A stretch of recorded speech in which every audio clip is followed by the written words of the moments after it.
Comment voulez-vous être respecté en Afrique quand, en France, il y a le mariage pour tous, quand il y a les folies LGBT, quand il y a la théorie du genre, et quand on peut changer de sexe? Pour les Africains, c'est la folie. C'est le haut le cœur, stupéfaction et le mépris. C'est une des grandes raisons pour lesquelles les Russes réussissent à l'heure actuelle en Afrique. Ils réussissent parce que, en Afrique, peut-être choquer certains d'entre vous ici, mais quand vous êtes en Afrique, les Africains sont pour Poutine. Ils vous disent quoi? Ah ben les Russes vont pas nous développer. Hein. Oh non, on sait bien qu'ils vont pas nous développer. Mais au moins les Russes vont pas nous forcer à vivre contre l'ordre naturel. Et ça c'est fondamental. Ça c'est essentiel. Et si on ne comprend pas cela, on ne comprend pas l'éviction des Occidentaux de l'Afrique aujourd'hui. C'est un problème qui est fondamental. Nous avons pillé les colonies. Ce qui est, comment dirais-je, une idée qui a eu force de loi jusque dans les années 1975. Premièrement, que dès le début, le capitalisme français s'est détourné de l'Afrique. Donc le pari de Jules Ferry, qui était de mettre la finance orléaniste au service de la colonisation, ne marche pas. Alors, donc la France exploite l'Afrique. Alors, quelques chiffres.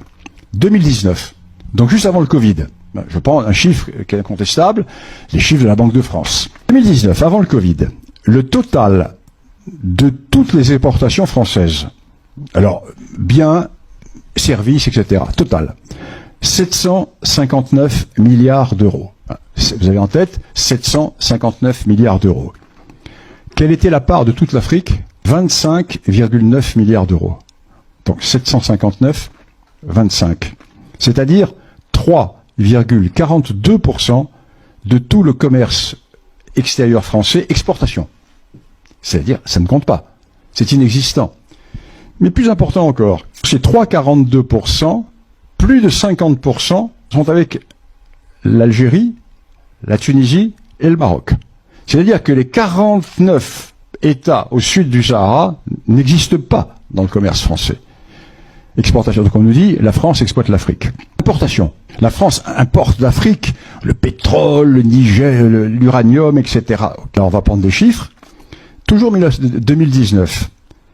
La France importe en biens et en services pour 755 milliards d'euros. Ah, c'est les chiffres de la Banque de France, hein, c'est pas moi qui les invente. Et sur cette somme, la part de l'Afrique est de 26 milliards d'euros, c'est-à-dire 3,44%. La grande phrase de Victor Hugo qui disait « La France sera la France quand elle ne sera plus la France. France, disperse-toi dans l'univers, fonds-toi dans l'univers, et tu seras universel. Et là, tu seras vraiment la France. » Maintenant, il y a quand même des résistances. Par exemple, Macron, il a envoyé des ambassadeurs en Afrique noire, ambassadeurs LGBT, c'est-à-dire pour prôner et mettre en valeur l'homosexualité. Mais les Africains, ils n'en veulent pas. Vous avez le Cameroun, le président du Cameroun, il y a 2 ou 3 jours, il a renvoyé l'ambassadeur en France. Il a dit non, on ne veut pas de vous ici. Ambassadeur de l'homosexualité, ils n'ont pas besoin de ça. Les Noirs, ils ont d'autres problèmes quand même. Bon, donc il se passe des trucs, mais c'est le diable qui est derrière tout ça. Tout derrière tout ça. Et croyez-moi, pratiquement tous ceux qui nous dirigent, pratiquement, à quelques exceptions près, ils sont tous au service du diable. Et tout à l'heure, on parlait des pédocriminalités. Et d'après vous, comment on peut arrêter ces crimes? Comment on peut vraiment faire quelque chose? On ne peut pas arrêter ça. Parce que c'est les plus grands de ce monde qui sont les plus grands pédophiles. Et c'est eux qui font la loi sur la terre.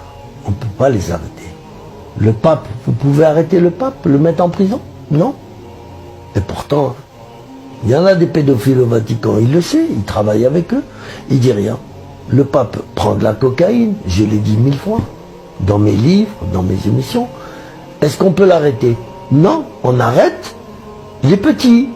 Au Vatican, le jour, depuis que j'ai dit dans mon livre, le tome 2, hein, qui s'appelle Le Prince de la Coque, j'ai 10 ou 15 pages sur le Vatican, j'ai expliqué que c'était l'antre du diable, c'est la maison, c'est le temple du diable, le Vatican, que le pape était le diable en personne, sous une forme humaine, et qu'il prenait de la cocaïne. Et en même temps, j'ai rajouté que le Vatican était le premier importateur de cocaïne en Europe. Et qu'ils importaient ça pour la mafia italienne, avec l'accord de la police italienne, enfin du grand chef de la police.